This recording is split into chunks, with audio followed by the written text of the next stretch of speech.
السلام علیکم class fifth آج ہمارا سبق ہے اسلامیت میں مسجد نبوی صلی اللہ علیہ وآلہ وسلم کی تعمیر۔ صفحہ نمبر ہے 33 کھول لیجیے صفحہ نمبر، اور پینسل بھی ہاتھ میں رکھ لیں اور جو مشکل الفاظ ہوں اس کے معنی لکھیے گا۔ چلیں سبق شروع کرتے ہیں۔ مسجد نبوی صلی اللہ علیہ وآلہ وسلم کی تعمیر۔ دیکھیں یہاں پر مسجد نبوی کی تصویر بھی دکھائی گئی ہے، بڑا خوبصورت منظر نظر آ رہا ہے۔ کیا لکھا ہوا ہے؟ مسجد نبوی صلی اللہ علیہ وآلہ وسلم کا ایک دلکش اور حسین منظر۔ چلیں پڑھائی شروع کرتے ہیں۔ نبی کریم صلی اللہ علیہ وآلہ وسلم جب مکہ مکرمہ سے ہجرت کر کے مدینہ منورہ پہنچے تو انصار صحابہ کرام میں سے ہر ایک کی یہ خواہش تھی کہ آپ صلی اللہ علیہ وآلہ وسلم اس کے مہمان بنے اور اسے آپ صلی اللہ علیہ وسلم کی میزبانی کا شرف حاصل ہو۔ اس وقت آپ صلی اللہ علیہ وسلم قصوہ نامی اونٹنی پر سوار تھے۔ آپ صلی اللہ علیہ وسلم نے اونٹنی کی مہار کا مطلب کیا ہوتا ہے؟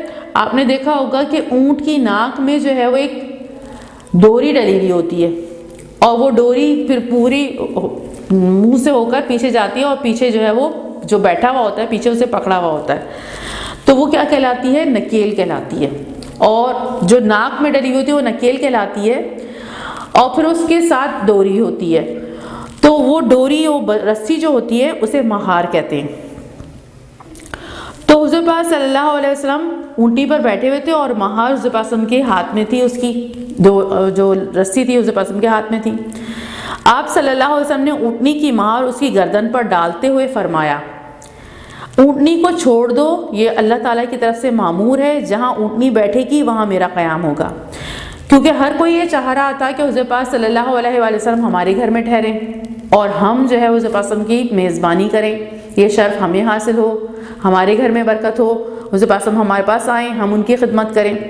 انصار مدینہ میں سب یہ چاہ رہے تھے۔ انصار کہتے ہیں مدینہ کے رہنے والوں کو انصار کہا جاتا ہے، اور اس کے معنی مددگار، کیونکہ انہوں نے مدد کی تھی مکہ والوں کی، جو مکہ سے مسلمان ادھر آئے تھے تو انہوں نے بھرپور مدد کی تھی، اس لیے ان کا نام ہو گیا انصار۔ تو انصار میں سے جتنے بھی مدینہ کے لوگ تھے ان سب کو انصار کہا جاتا ہے۔ تو وہ سب یہ چاہ رہے تھے کہ ہمارے گھر میں ٹھہرے حضور پاک صلی اللہ علیہ وسلم، لیکن حضور پاک صلی اللہ علیہ وسلم نے کیا کیا کہ جس اونٹنی پر حضور پاک بیٹھے ہوئے تھے، قصوہ اونٹنی کا نام تھا، اور جس اونٹنی پہ حضور پاک بیٹھے ہوئے تھے آپ صلی اللہ علیہ وسلم نے اونٹنی کی مہار اس کی گردن پر ڈال دی، اور کیا فرمایا؟ اونٹنی کو چھوڑ دو، یہ اللہ کی طرف سے مامور ہے۔ مامور کا مطلب ہے مقرر ہے، یہ اللہ تعالیٰ کی طرف سے مقرر ہے، جہاں اونٹنی بیٹھے گی وہاں میرا قیام ہوگا، جہاں خود ہی جا کے اونٹنی بیٹھ جائے گی۔ حضور پاک صلی اللہ علیہ وسلم نے بھی اسے کہیں روکنے کی کوشش نہیں کی، اور سب کو کہہ دیا کہ آپ رسی کو آپ بھی چھوڑ دیں۔ تو اللہ تعالیٰ کی طرف سے یہ جہاں جا کے بیٹھے گی میں اسی کے گھر میں ٹھہروں گا۔ چنانچہ اونٹنی حضرت ابو ایوب انصاری رضی اللہ عنہ کے مکان کے سامنے بیٹھ گئی، جو آپ صلی اللہ علیہ وسلم کے ننیالی رشتہ دار تھے، یعنی آپ کی والدہ کی طرف سے رشتہ دار جو تھے ان کے گھر پہ حضرت ابو ایوب رضی اللہ عنہ حضرت پاک صلی اللہ علیہ وسلم کے ننیالی رشتہ دار تھے، ان کے گھر کے سامنے جا کے کیا ہے رک گئی، بیٹھ گئی، اور آپ صلی اللہ علیہ وسلم نے ان کے مکان پر قیام فرمایا اور اسے اسلام کی دعوت و تبلیغ کا مرکز بنایا۔ پھر حضور پاک صلی اللہ علیہ وسلم انہی کے گھر میں ٹھہرے، اور وہیں سے حضور پاک صلی اللہ علیہ وسلم نے اسلام کے پھیلانے کا کام شروع کیا ہے، دعوت کا کام شروع کیا ہے اور تبلیغ کا کام شروع کیا ہے۔ دعوت کا مطلب کیا ہوتا ہے؟ بلانا، اور تبلیغ کا مطلب کیا ہوتا ہے؟ پھیلانا، یعنی اسلام کی طرف بلانے کا کام اور اسلام کو پھیلانے کا کام ان کے ہی گھر سے کیا، اور اس کو سینٹر بنایا، مرکز بنایا۔ مسجد کی تعمیر۔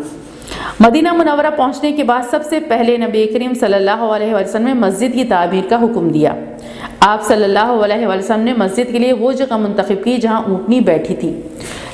ان کے گھر کے سامنے جو جگہ تھی وہاں پر اونٹنی بیٹھی تھی، تو جس جگہ اونٹنی بیٹھی تھی آپ صلی اللہ علیہ وسلم نے فیصلہ کیا کہ وہیں پر جو ہے وہ مسجد نبوی بنائیں گے، مسجد کی تعمیر کریں گے۔ یہ زمین دو یتیم بچوں سہل اور سہیل رضی اللہ عنہما کی تھی۔ انہوں نے یہ زمین آپ صلی اللہ علیہ وسلم کی خدمت میں بلا معاوضہ پیش کرنا چاہیے۔ بلا معاوضہ کا مطلب کیا ہوتا ہے؟ بغیر پیسوں کے۔ انہوں نے یہ زمین آپ صلی اللہ علیہ وسلم کی خدمت میں بلا معاوضہ پیش کرنا چاہیے، لیکن آپ صلی اللہ علیہ وآلہ وسلم نے ان بچوں کی جگہ بلا معاوضہ وصول کرنے سے انکار کر دیا۔ وصول کا مطلب ہوتا ہے لینا۔ آپ صلی اللہ علیہ وسلم نے لینے سے انکار کر دیا اور فرمایا کہ ہم اس کی قیمت دیں گے، ہم بلا معاوضہ جو ہے وہ یہ جگہ نہیں لیں گے، اور اسے قیمت ادا کر کے خرید لیا۔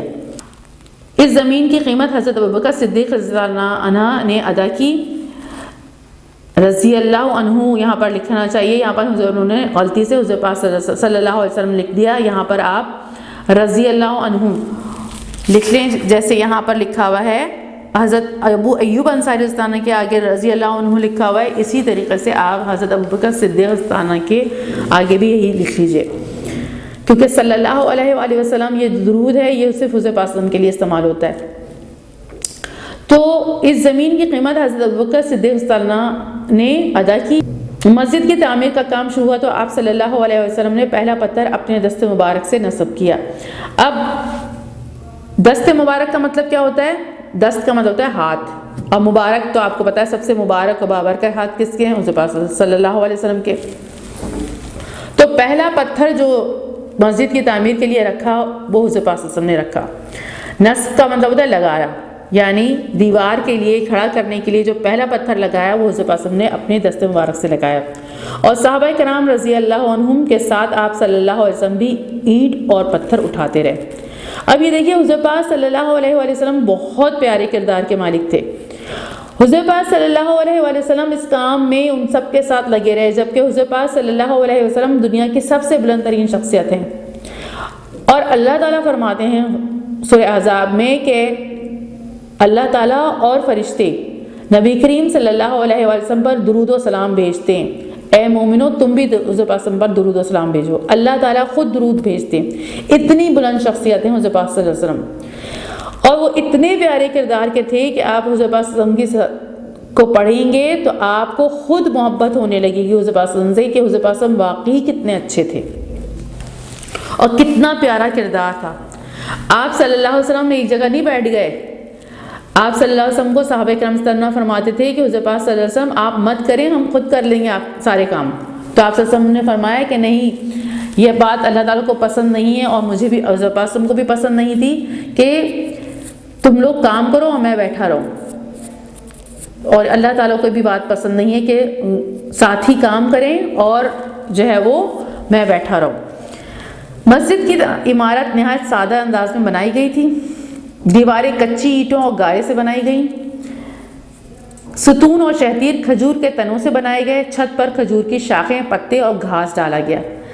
اب مسجد کی تعمیر نہایت سادہ انداز میں بنائی گئی، مسجد کی عمارت نہایت سادہ انداز میں بنائی گئی تھی، دیواریں کچی اینٹوں اور گارے سے بنائی گئی تھی۔ گارا کیا ہوتا ہے؟ چکنی مٹی جو ہوتی ہے جس میں تنکے ونکارہ وغیرہ بھی شامل ہوتے ہیں، تو اس میں اگر آپ جو ہے وہ پانی ملائیں تو وہ گارا بن جاتا ہے، اور اس میں اگر جو ہے وہ یہ سوکھے آپ کا جو جانوروں کی پوٹی ہوتی ہے اس کو سکھا کر بھی اس کے اندر ڈالتے ہیں، اور پھر اس کے بعد اس میں پانی ملاتے ہیں تو وہ چپکنے لگتا ہے، تو اسے گارا کہتے ہیں۔ وہ گاؤں وغیرہ میں بھی لوگ اپنی دیواروں کو اسی سے ہی جو ہے وہ پلاسٹر کرتے ہیں، جیسے ہمارے یہاں تو اس سے پلاسٹر ہوتا ہے نا، یہ سیمنٹ وغیرہ سے، وہ اس سے لگاتے، اس کو لگاتے۔ ستون کیا ہوتے ہیں؟ ستون آپ نے پلرز ہمارے یہاں دیکھیں، اسکول میں بھی پلرز دیکھیں، تو ستون کس سے بنائے گئے؟ کھجور کے تنوں سے۔ کھجور، آپ نے کھجور کا درخت کبھی دیکھا ہو تو اس کا جو تنا ہوتا ہے، اسٹیمپ ہوتا ہے، اس سے جو ہے وہ پلرز بنائے گئے، اور پھر اس کے بعد جیسے اس طرح کر کے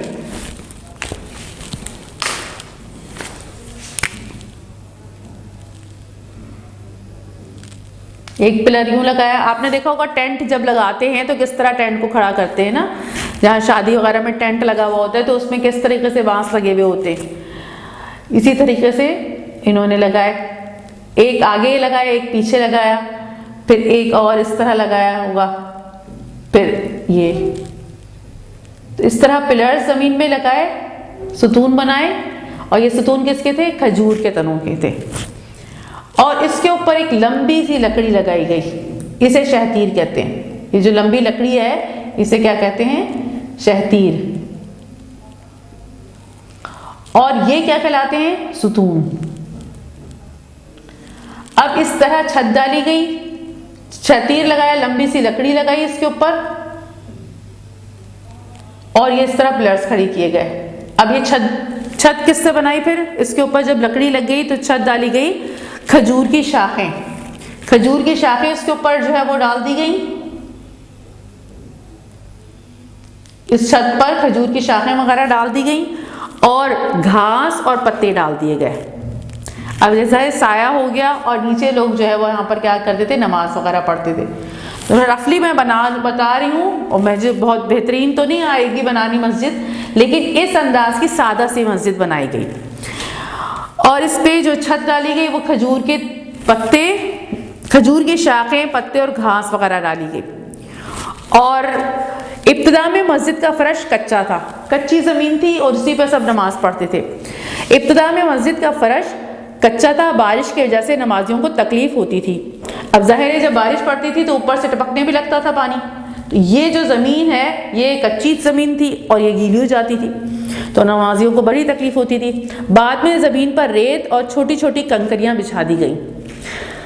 مسجد میں 3 دروازے لگائے گئے تھے۔ مسجد کی لمبائی قبلے کی دیوار سے پچھلی دیوار تک 100 ہاتھ 150 فٹ تھی۔ مسجد کی لمبائی کتنی تھی؟ قبلہ کہاں ہوتا ہے؟ جہاں پر آپ نے نماز پڑھانے والا کھڑا ہوتا ہے اسے قبلہ کہتے ہیں۔ ابھی ہم جب نماز پڑھنے کھڑے ہوتے ہیں تو جس طرف ہم نماز اپنی بچھاتے ہیں وہ قبلہ کہلاتا ہے۔ تو قبلے سے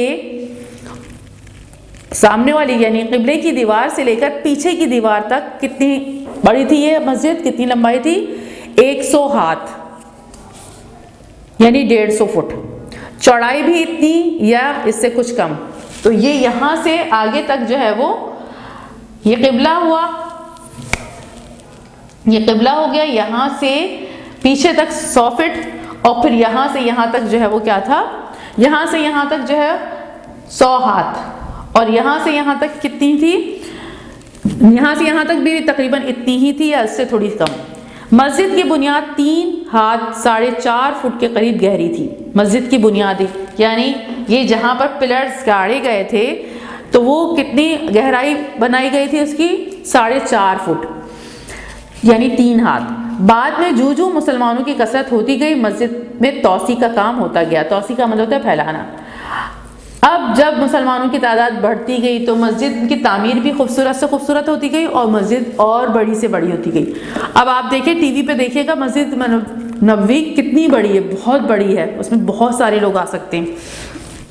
تو جیسے جیسے مسلمانوں کی کثرت ہوتی گئی، کثرت یعنی مسلمان بڑھتے گئے، تعداد بڑھ گئی، تو مسجد کو پھیلایا گیا یعنی توسیع کی گئی۔ مکہ مکرمہ میں چونکہ حضرت سودا رضی اللہ عنہا اور حضرت عائشہ رضی اللہ عنہا حضور پاک صلی اللہ علیہ وسلم کے عقد نکاح میں آ چکی تھیں، اس لیے مسجد کے قریب ان کے لیے 2 کچے حجرے بنائے گئے۔ اب مسجد کے بالکل قریب ہی کچے حجرے کا مطلب ہوتا ہے کمرے، 2 کمرے کس کے لیے بنائے گئے؟ ایک کمرہ حضرت عائشہ رضی اللہ عنہ کے لیے اور ایک کمرہ کس کے لیے بنایا گیا؟ حضرت سودا رضی اللہ عنہ کے لیے، کیونکہ حضور پاک صلی اللہ علیہ وسلم کی اس وقت 2 ازواج تھیں، 2 بیویاں تھیں، ایک حضرت سودا رضی اللہ عنہ اور ایک کون تھی؟ حضرت عائشہ رضی اللہ عنہ۔ تو ان کے لیے ایک ایک حجرہ بنایا گیا یعنی ایک ایک کمرہ بنایا گیا۔ حجروں کی تکمیل کے بعد آپ حضرت ابو ایوب انصاری رضی اللہ عنہ کے مکان سے ان کمروں میں منتقل ہو گئے۔ اب یہ حجرے بن گئے، کمرے بھی بن گئے اور مسجد کا یہ بھی کام ہو گیا، تو حضور پاک صلی اللہ علیہ وسلم حضرت ابو ایوب انصاری رضی اللہ عنہ کے گھر سے کدھر آ گئے؟ انہی حجروں میں آ گئے، انہی کمروں میں منتقل ہو گئے یعنی اس طرف آ گئے۔ بعد ازاں دیگر ازواج مطہرات کے آنے پر اور حجرے بنائے گئے، پھر حضور پاک صلی اللہ علیہ وسلم کی اور ازواج ہوئیں اور شادیاں کی حضور پاک صلی اللہ علیہ وسلم نے، تو اور مزید حجرے یعنی اور کمرے بنائے گئے جن کے دروازے مسجد کی طرف تھے، یعنی تمام جتنے بھی کمرے حضور پاک صلی اللہ علیہ وسلم کی ازواج کے بیویوں کے بنائے گئے تھے وہ سب مسجد کی طرف ان کے دروازے تھے۔ مسجد کے شمال مشرقی حصے میں ایک چبوترا تعمیر کیا گیا جس کو عربی میں صفہ کہا جاتا ہے۔ اب مسجد کے شمال مشرقی حصے میں یعنی آگے والے حصے میں، شمال مشرق کا ہوتا ہے، آپ جب بھی کسی جگہ کی یہ دیکھنا ہوتا ہے کہ وہ کہاں ہے، کس جگہ پر اس کی لوکیشن دیکھنی ہوتی ہے، تو کہتے ہیں کہ یہ والا حصہ کیا ہے؟ نارتھ ہے، شمال کہتے ہیں اس کو، اور نیچے والا کیا کہلاتا ہے؟ ساؤتھ یعنی جنوب، اور یہ ایسٹ یعنی مشرق، اور یہ ویسٹ یعنی مغرب۔ اب ہمارے گھر بھی جو بنے ہوئے ہوتے ہیں تو ہمارے بھی گھروں کا یہی پوزیشن ہوتی ہے کہ چاروں طرف سے ہم یہ دیکھتے ہیں کون سا ویسٹ ہے، کون سا ایسٹ ہے، کون سا ساؤتھ ہے۔ تو مسجد کی بھی یہ تمام چیزیں دیکھی تو شمال کی طرف جو ہے وہ ایک چبوترا بنا ہوا تھا، یعنی ایک چبوترا سمجھتے ہیں نا، ایک بیٹھنے کی جگہ، تو ایک چبوترا بنایا گیا جس کو عربی میں صفہ کہا جاتا ہے۔ اس چبوترے پر لوگ بیٹھا کرتے تھے، اور کیا کون بیٹھا کرتے تھے؟ صحابہ کرام رضی اللہ عنہم تعلیم حاصل کرنے کی غرض سے آپ صلی اللہ علیہ وسلم کے پاس آتے تھے، اور ان کو رہنے کے لیے مکان نہیں تھے، وہ یہیں پر قیام کرتے تھے۔ اب ایسے صحابہ کرام رضی اللہ عنہ جن کے پاس گھر نہیں تھے اور حضرت پاک صلی اللہ علیہ وسلم کے پاس آ کے وہ تعلیم حاصل کرتے تھے، پڑھتے تھے، چیزیں سیکھتے تھے، تو جن کے پاس یہاں پر گھر نہیں تھا، رہنے کی جگہ نہیں تھی، وہ اس چبوترے پہ ہر وقت رہتے تھے، وہیں پر بیٹھے رہتے تھے، وہیں پر ان کو لوگ کھانے کے لیے بھی دے دیتے تھے، تو وہاں پر وہ علم حاصل کرتے تھے، اور انہیں اصحاب صفہ کہا جاتا تھا۔ اس جگہ کو صفہ کہا جاتا تھا کیونکہ ایک چبوترا سا تھا، بیٹھنے کی جگہ تھی، اونچی سی بیٹھنے کی اینٹوں سے بنا دی گئی تھی، وہ جگہ صفہ کہلاتی تھی، اردو میں سے کیا کہتے ہیں؟ چبوترا۔ اور جو اس کے اوپر بیٹھتے تھے لوگ، انہیں کیا کہتے ہیں؟ اصحاب صفہ، جن کی تعداد گھٹتی بڑھتی رہتی تھی، کیونکہ ظاہر ہے جو لوگ باہر سے آتے تھے، تعلیم حاصل کرتے تھے، جو علم حاصل کر لیتے تھے، وہ چلے جاتے تھے اور پھر وہ نئے آ جاتے تھے، تو کبھی ان کی تعداد کم ہو جاتی تھی اور کبھی بڑھ جاتی تھی۔ مسجد نبوی کے فضائل۔ فضائل کا مطلب کیا ہوتا ہے؟ خوبیاں۔ مسجد نبوی کی کیا خوبیاں ہیں اور کیا برکتیں ہیں اور کیوں اتنی اہمیت ہے اس مسجد نبوی کی، وہ ہم پڑھتے ہیں۔ یہ مسجد جو آگے چل کر مسجد نبوی صلی اللہ علیہ وآلہ وسلم کے نام سے مشہور ہوئی، اس کے فضائل بیان کرتے ہوئے آپ صلی اللہ علیہ وسلم نے فرمایا، میری اس مسجد یعنی مسجد نبوی صلی اللہ علیہ وآلہ وسلم میں ایک نماز پڑھنے کا اجر دوسری مساجد کے مقابلے میں 1000 نمازوں سے زیادہ ہے، سوائے مسجد حرام کے۔ مسجد حرام کون سی جگہ ہے؟ اللہ تعالیٰ کا گھر، خانہ کعبہ۔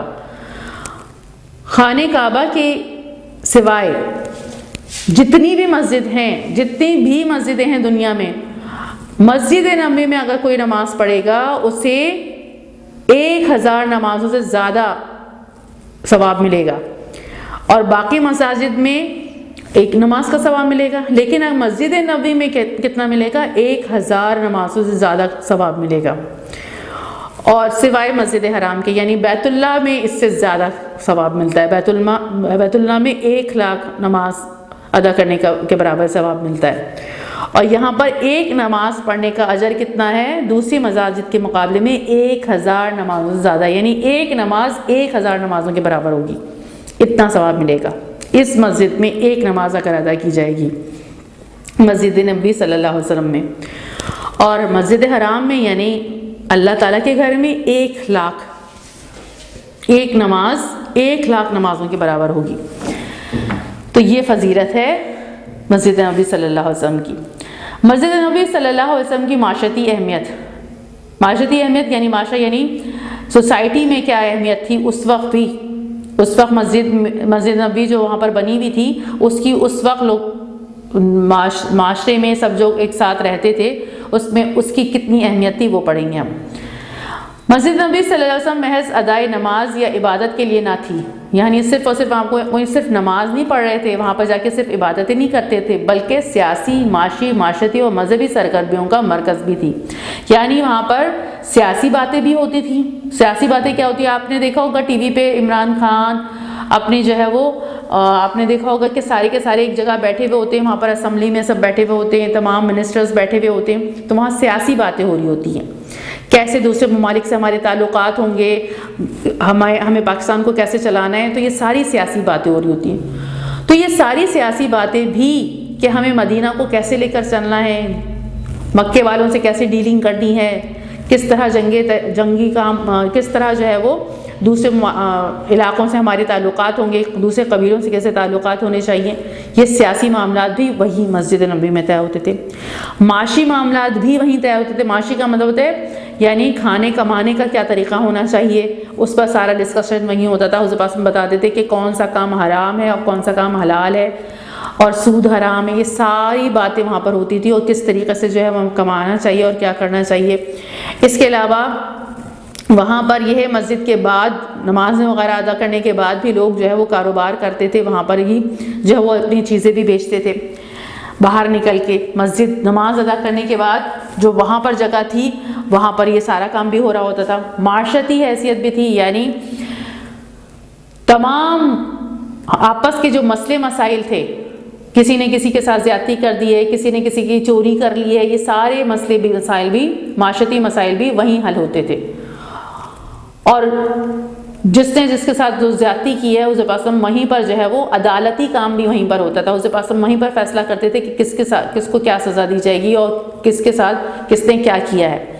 مذہبی سرگرمیوں کا بھی مرکز تھی، یعنی ساری عبادتوں کا مرکز بھی تھی، ساری نمازیں پڑھتے تھے لوگ، تہجد پڑھتے تھے، ساری عبادتیں روزے رمضان میں سب جمع ہو رہے ہیں، ساری مذہبی سرگرمیوں کا بھی مرکز مسجد نبوی تھی۔ یہ ایک ایسی درسگاہ تھی جس میں مسلمان ہر شعبے سے متعلق نبی کریم صلی اللہ علیہ وسلم سے اسلامی تعلیم اور ہدایت کا درس لیتے رہتے تھے۔ یعنی یہ ایک ایسی درسگاہ تھی جیسے ایک اسکول تھا، ایسا اسکول تھا جہاں پر ہر معاملے، ہر شعبے یعنی زندگی کے ہر معاملے کے لیے حضور پاک صلی اللہ علیہ وسلم سے لوگ جا کے پوچھتے تھے کہ ہمیں کیا کرنا چاہیے، اللہ تعالیٰ نے اس کے لیے کیا حکم بتایا ہے، یعنی کیسے کاروبار کریں، کیسے بہن بھائی آپس میں رہیں، کیسے ماں باپ سے ہمارا سلوک ہونا چاہیے، کیسے پڑوسیوں سے کیسا سلوک ہونا چاہیے، ہم کاروبار کریں تو کون سا کریں، کیسا کریں، اور سارے مسئلے مسائل حضور پاک صلی اللہ علیہ وسلم سے جو بھی مسئلہ ہوتا تھا وہ جا کے حضور پاک صلی اللہ علیہ وسلم سے وہیں پوچھا کرتے تھے اور اسلامی تعلیمات حاصل کرتے تھے۔ اور ایک ایسی محفل تھی جہاں مدتوں سے لڑنے جھگڑنے والے عرب قبائل کے افراد محبت و الفت سے مل کر بیٹھتے تھے، جو کئی برسوں سے لڑ رہے تھے، لوگ جھگڑ رہے تھے، جنگیں ہوتی تھیں۔ مدینہ میں 2 قبیلے تھے، اوس و خزرج، اور آپس میں اتنی لڑائیاں ان کی ہوتی تھیں کہ آپس میں ایک دوسرے کو قتل تک کرتے تھے۔ لیکن جب حضور پاک صلی اللہ علیہ وسلم مدینہ آئے تو حضور پاک صلی اللہ علیہ وسلم نے ان کو اتنی اچھے طریقے سے چیزیں سمجھائیں، باتیں بتائیں، اور اپنے عمل سے جو ہے وہ ان کو عمل کر کے بھی دکھایا، لوگوں کے ساتھ بہترین رویہ کرنا سکھایا۔ وہ آپس میں ایک دوسرے سے کیا کرنے لگے، محبتیں کرنے لگے، اور وہ ساری لڑائیاں ان کی آپس کی کیا ہو گئی، دور ہو گئی۔ حضور پاک صلی اللہ علیہ وسلم نے منع کیا کہ لڑنا جھگڑنا، ایک دوسرے کے ساتھ زیادتیاں کرنا اچھی بات نہیں ہے، اور قیامت والے دن اس کی سزا ملے گی۔ اور وہ اتنے اچھے طریقے سے حضور پاک صلی اللہ علیہ وسلم نے سمجھایا کہ وہ سارے کے سارے آپس میں ایک دوسرے سے کیا کرنے لگے، محبت کرنے لگے۔ نیز ایک ایسا مرکز تھا جہاں سے مدینہ کی چھوٹی سی ریاست کا سارا نظام چلایا جاتا تھا، یعنی یہ ایسی جگہ تھی کہ مدینہ، پورا مدینہ، جیسے اب عمران خان ہے اور وہاں سے اسلام آباد سے پورا ملک کنٹرول کرتے ہیں کہ کوئی کہاں کیا ہو رہا ہے، کہیں کوئی جو ہے وہ غلط کام نہیں ہو، یہ سارے وہاں سے کنٹرول کرتے ہیں۔ مسجد نبوی وہ جگہ تھی جہاں سے پورے مدینے کو کنٹرول کیا جاتا تھا۔ جب جہاد کی اجازت ملی تو مسجد نبوی صلی اللہ علیہ وسلم جہاد کی تیاریوں کا مرکز بن گئی۔ اب ظاہر جنگیں شروع ہو گئیں، مکہ والوں نے حملے کیے، جنگیں شروع ہوئی، جنگ بدر ہوئی، جنگ احد ہوئی، جنگ احزاب، یہ ساری جنگیں بھی ہوا کرتی تھیں۔ تو مسجد نبوی ہی وہ جگہ تھی جہاں پر جنگی تیاریاں بھی ہوتی تھیں، یعنی تلواریں، اسلحہ کو جمع کرنا ہے، تیار کرنا ہے، لوگوں کو تیار کرنا ہے، اور جنگوں کے لیے جو ہے وہ لوگوں کے اندر جذبہ پیدا کرنا ہے، وہ سب مسجد نبوی میں سارا کام ہوتا تھا۔ یہاں سے انہیں جہادی مہمات میں بھیجا جاتا تھا، یعنی جنگوں کے لیے جو جاتے تھے لوگ تو وہ بھی یہیں سے بھیجے جاتے تھے۔ علاوہ ازیں اس کی حیثیت ایک دارالشورا کی بھی تھی۔ علاوہ ازیں اس کی حیثیت ایک دارالشورا کی تھی۔ دارالشورا کا مطلب کیا ہوتا ہے، مشورے کی جگہ۔ یہاں پر بیٹھ کے حضور پاک صلی اللہ علیہ وسلم اور صحابہ کرام صلی اللہ علیہ وسلم مشورہ بھی کرتے تھے کہ اب ہمیں کیا کرنا چاہیے، اب مکے والے حملہ کر رہے ہیں تو اب ہمیں کیا کرنا چاہیے، کس طرح جنگ کرنی چاہیے۔ تو دارالشورا وہ جگہ جہاں پر مشورے کیے جاتے ہیں اسے دارالشورا کہتے ہیں۔ دار کا مطلب ہوتا ہے گھر، جگہ، اور شورا کا مطلب کیا ہوتا ہے، مشورہ۔ تو وہ جگہ کیا کہلاتی تھی، دارالشورا کہلاتی تھی، جہاں پر مشورہ کیا جاتا تھا۔ تو وہ مسجد نبوی ہی تھی، مشورے کی جگہ، جہاں مختلف ریاستی اور بین الاقوامی معاملات کے بارے میں اجلاس منعقد ہوا کرتے تھے۔ ریاستی یعنی مدینہ کی پوری ریاست، ریاست یعنی ملک آپ سمجھے، تو مدینہ کا پورا جو ملک تھا، مدینہ کی پوری جو جگہ تھی، ریاست تھی، اس کے معاملے میں بھی جتنے بھی اس کے مسئلے مسائل تھے اس کے بارے میں بات ساری وہیں ہوتی تھی۔ اور بین الاقوامی یعنی تو دوسرے ممالک سے جو معاملات ہم طے کرتے ہیں، دوسرے ممالک سے ہمارے جو تعلقات ہوتے ہیں اسے بین الاقوامی تعلقات کہتے ہیں۔ تو مدینہ کے ارد گرد جتنے بھی ملک تھے اور علاقے تھے، ان سے جو تعلقات بنانے کے لیے، ان سے معاملات طے کرنے کے لیے بھی جتنے بھی جو ہے وہ اجلاس ہوتے تھے وہ وہیں ہوا کرتے تھے۔ ان سب کے ساتھ ساتھ یہ مسجد ہی ان فقراء کی ایک خاصی تعداد کا مسکن تھی جن کا وہاں پر نہ کوئی مکان تھا، نہ مال اور نہ اہل و عیال۔ اس کے علاوہ یہ مسجد فقراء فقیر کی جمع ہے، یعنی وہ لوگ جن کے پاس کھانے کو نہیں ہوتا تھا، جن کے پاس رہنے کی جگہ نہیں ہوتی تھی، مال و دولت نہیں ہوتی تھی، اہل و عیال نہیں ہوتے تھے، یعنی ان کے گھر والے نہیں ہوتے تھے۔ اہل و عیال کا مطلب کیا ہوتا ہے؟ ان کے گھر والے، بیوی بچے وغیرہ جن کے نہیں ہوتے تھے۔ اب جیسے مکہ سے کوئی شخص ہجرت کر کے مکہ سے مدینہ آیا، اب مکہ میں اس کے جو ہے وہ بیوی بچے ہیں، کاروبار ہے، گھر ہے، سب کچھ ہے، لیکن یہاں جو آیا مدینہ میں مسلمان ہو کر تو اس کے پاس کچھ نہیں ہوتا تھا۔ تو ان فقیر لوگوں کی بھی ٹھہرنے کی جگہ کیا تھی؟ مسجد نبوی۔ وہ مسجد نبوی میں ہی سویا کرتے تھے، وہیں پر یہ سارے کام کیا کرتے تھے، اللہ کے رسول سے دین بھی سیکھتے تھے حضور پاک صلی اللہ علیہ وسلم سے، اور حضور پاک صلی اللہ علیہ وسلم کی اسلام کے کام میں مدد بھی کرتے تھے، اسلام کو پھیلانے میں مدد بھی کرتے تھے، جنگوں میں بھی جاتے تھے۔ تو ان کے لیے گھر نہیں تھا تو وہ مسجد نبوی میں ہی ٹھہرتے تھے۔ تو مسجد نبوی ان فقراء کا مسکن تھی، مسکن یعنی رہنے کی جگہ بھی تھی۔ تو یہ تھا آپ کا سبق مسجد نبوی کی تعمیر۔ اب سبق کا خلاصہ دیکھ لیتے ہیں۔ اسلامی معاشرے میں مسجد کی بڑی اہمیت ہے، اس لیے حضور کریم صلی اللہ علیہ وسلم نے مدینہ منورہ پہنچنے کے بعد سب سے پہلے مسجد تعمیر کرائی۔ مسجد نبوی صلی اللہ علیہ وسلم نہ صرف عبادت گاہ تھی بلکہ وہ مسلمانوں کی تعلیمی، سیاسی، معاشی اور معاشرتی سرگرمیوں اور تمام شعبوں کا مرکز تھی۔ مسلمانوں کو چاہیے کہ مساجد کو وہ اہمیت دیں جو انہیں نبی کریم صلی اللہ علیہ وسلم کے دور میں حاصل تھی۔ مسجدیں ہمارے یہاں مسجدیں تو نارمل ہیں، ہمارے یہاں اتنا کام نہیں ہوتا مسجدوں میں، لیکن مسجدیں اسی لیے بنائی گئی ہیں کہ یہاں پر جیسے ہر علاقے کی مسجد ہے تو ہر علاقے کی مسجد صرف نماز پڑھنے کی جگہ نہیں ہے، بلکہ کیا ہے کہ یہاں پر اس علاقے کے مسئلے مسائل بھی حل ہوں، آپس میں لوگ ایک دوسرے سے محبت بھی کرنے لگیں، سب مسجد میں جائیں اور سب کو اللہ اور اللہ کے رسول کی باتیں بتائی جائیں اور بتایا جائے کہ ہماری اصل زندگی یہ نہیں ہے، ہمیں مر جانا ہے اور ہمیں اللہ تعالیٰ کے پاس جانا ہے۔ تو یہاں پر جس طرح اللہ تعالیٰ نے ہمیں بتایا اس طرح رہیں گے تو ہمیں اللہ تعالیٰ کی محبت نصیب ہوگی اور اللہ تعالیٰ ہمارے اوپر فضل و کرم کریں گے اور ہمیں اللہ تعالیٰ بہت سارا رزق عطا کریں گے۔ تو کیا ہے کہ آپس کی لڑائیاں ختم ہوں گی تو رزق ملے گا، آپس کی لڑائیاں ختم ہوں گی، آپس میں ایک دوسرے سے محبت ہوگی تو اللہ تعالیٰ ہم سے راضی ہو جائیں گے، پھر اللہ تعالیٰ خوب نعمتیں نوازیں گے۔ یہ ساری چیزیں سکھانی چاہیے مسجدوں میں۔ اور جو بھی آپس میں دکھ درد ہیں، آپس کی ایک دوسرے کا خیال رکھنا، وہ بھی کیا ہے مسجدوں سے ہی، ہمارے سارے ایریا کے، ہمارے تمام جس جگہ پر ہم رہتے ہیں اس کے جتنے بھی مسئلے مسائل ہیں وہ مسجدوں کی طرف سے حل ہو سکتے ہیں۔ اگر مسجد میں سب اس انداز سے جمع ہوں، اللہ کی عبادت بھی کریں اور آپس میں سارے مسئلے مسائل بھی وہاں پر حل کرنے کی کوشش کریں، تو مسجدیں اس لیے اللہ تعالیٰ کی طرف سے جو ہے وہ بتائی گئی ہیں کہ منانی چاہیے، اور اس کی اہمیت بہت زیادہ ہے۔ اور پرانے حضور پاک صلی اللہ علیہ وسلم کے دور میں مسجدیں اسی طریقے سے استعمال ہوتی تھیں، اور مسجدوں میں لوگ آپس میں بھی ایک دوسرے سے محبت کرتے تھے، لوگ ایک دوسرے کے ساتھ بھلائیاں کرتے تھے اور اپنے پورے علاقے کے مسئلے مسائل بھی سب جمع ہو کے وہاں پر حل کرتے تھے۔ اللہ تعالیٰ توفیق دے کہ ہماری مسجدیں پھر اسی انداز سے ہو جائیں جیسے حضور پاک صلی اللہ علیہ وسلم کے دور میں تھیں۔ چلیں اب مشق شروع کرتے ہیں۔ سوال نمبر 1 ہے، متذیل سوالات کے جوابات دیں۔ نمبر 1 کا سوال کیا ہے؟ حضور پاک صلی اللہ علیہ وسلم نے مدینہ منورہ پہنچنے کے بعد سب سے پہلے کس بات کا حکم دیا؟ یہ آپ آرام سے لکھ سکتے ہیں، سوال ہی میں سے جواب آپ بنا سکتے ہیں۔ کس طرح حضور پاک صلی اللہ علیہ وسلم نے مدینہ منورہ پہنچنے کے بعد سب سے پہلے مسجد بنانے کا حکم دیا؟ یہ ہم پیچھے سے پڑھتے ہوئے آ رہے ہیں نا۔ مدینہ منورہ پہنچنے کے بعد سب سے پہلے نبی کریم صلی اللہ علیہ وسلم نے مسجد کی تعمیر کا حکم دیا۔ یہ صفحہ نمبر 33 پر ہے، 33 پر پہلے صفحے پر ہے، اور آپ کا پیراگراف ہے مسجد کی تعمیر۔ مسجد کی تعمیر کی ہیڈنگ میں جو پیراگراف ہے اس میں پہلی لائن ہے۔ اس کے بعد کیا ہے؟ نمبر 2، مسجد نبوی صلی اللہ علیہ وسلم کی فضیلت کے بارے میں آپ صلی اللہ علیہ وسلم نے کیا فرمایا؟ یہ بھی ہم نے ابھی پڑھا یہاں پر۔ مسجد نبوی صلی اللہ علیہ وسلم کی فضیلت کے بارے میں آپ صلی اللہ علیہ وسلم نے فرمایا، پہلے یہ لکھیں گے، پھر اس کے بعد کیا فرمایا؟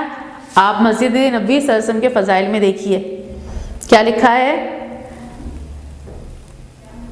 میری اس مسجد یعنی مسجد نبوی صلی اللہ علیہ وسلم میں ایک نماز پڑھنے کا اجر دوسری مساجد کے مقابلے میں 1000 نمازوں سے زیادہ ہے سوائے مسجد حرام کے۔ صحیح۔ سوال نمبر 3 کیا ہے؟ صفہ اور اصحاب صفہ سے کیا مراد ہے؟ صفہ عربی میں چبوترے کو کہتے ہیں، اور اصحاب صفہ وہ صحابہ رضی اللہ عنہم جو اس چبوترے پر رہا کرتے تھے، جن کے پاس مکان نہیں ہوتا تھا اور وہ حضور پاک صلی اللہ علیہ وسلم سے تعلیم حاصل کرنے کے لیے یہاں پر آتے تھے، وہ اس چبوترے پر ٹھہرتے تھے. تو اس وجہ سے ان کو کیا کہا جاتا تھا؟ اصحاب صفہ کہا جاتا تھا. مسجد نبوی صلی اللہ علیہ وسلم کی معاشرتی اہمیت بیان کریں. اب یہ بھی آپ کو یہاں سے مل جائے گا. مسجد نبوی صلی اللہ علیہ وسلم کی معاشرتی اہمیت، یہ ہیڈنگ ہے، اس میں دیکھیے یہاں پر مسجد نبوی صلی اللہ علیہ وآلہ وسلم محض ادائے نماز یا عبادت کے لیے نہ تھی، بلکہ سیاسی، معاشی، معاشرتی اور مذہبی سرگرمیوں کا مرکز بھی تھی. یہ ایک ایسی درسگاہ تھی جس میں مسلمان ہر شعبے کے متعلق نبی کریم صلی اللہ علیہ وسلم سے اسلامی تعلیم اور ہدایت کا درس لیتے رہتے تھے، اور ایک ایسی محفل تھی جہاں مدتوں سے لڑنے جھگڑنے والے قبائل کے افراد محبت و الفت سے مل کر بیٹھتے تھے. نیز یہ ایک ایسا مرکز تھا جہاں سے مدینہ کی چھوٹی سی ریاست کا سارا نظام چلایا جاتا تھا. تو آپ یہ لکھ سکتے ہیں مسجد نبوی صلی اللہ علیہ وسلم کی، پہلے مسجد نبوی صلی اللہ علیہ وسلم کی معاشرتی اہمیت کی ہیڈنگ ڈالیے گا، اور یہاں سے یہاں تک جہاں تک میں نے پڑھا ہے یہ آپ لکھ لیجیے گا اس میں. سوال نمبر 5 کیا ہے؟ مدینہ منورہ آمد کے بعد حضور پاک صلی اللہ علیہ وسلم کی اونٹنی کس جگہ پر بیٹھی تھی؟ مدینہ منورہ آمد کے بعد حضور پاک صلی اللہ علیہ وسلم کی اونٹنی، اب کیا لکھیں گے؟ حضرت ابو ایوب انصاری رضی اللہ عنہ کے گھر کے سامنے بیٹھی تھی. مدینہ منورہ آمد کے بعد حضور پاک صلی اللہ علیہ وسلم کی اونٹنی حضرت ابو ایوب انصاری رضی اللہ عنہ کے مکان کے سامنے بیٹھی تھی. اب سوال نمبر 2 کیا ہے؟ صحیح جواب پر صحیح کا نشان لگائیں. یہ اب ایک دفعہ آپ سبق کو دوبارہ پڑھیں گے اور پھر اس کے بعد یہ کام آپ خود کریں گے. اب اس کو میں نہیں کرواؤں گی اور یہ آپ نے خود کرنا ہے تاکہ آپ کا اپنا دماغ بھی چلے. سوال نمبر 2، سوال نمبر 3 اور سوال نمبر 4 یہ آپ نے خود کرنا ہوگا. یہ ہے آپ کا سبق مسجد نبوی صلی اللہ علیہ وآلہ وسلم کی تعمیر. السلام علیکم ورحمۃ اللہ وبرکاتہ.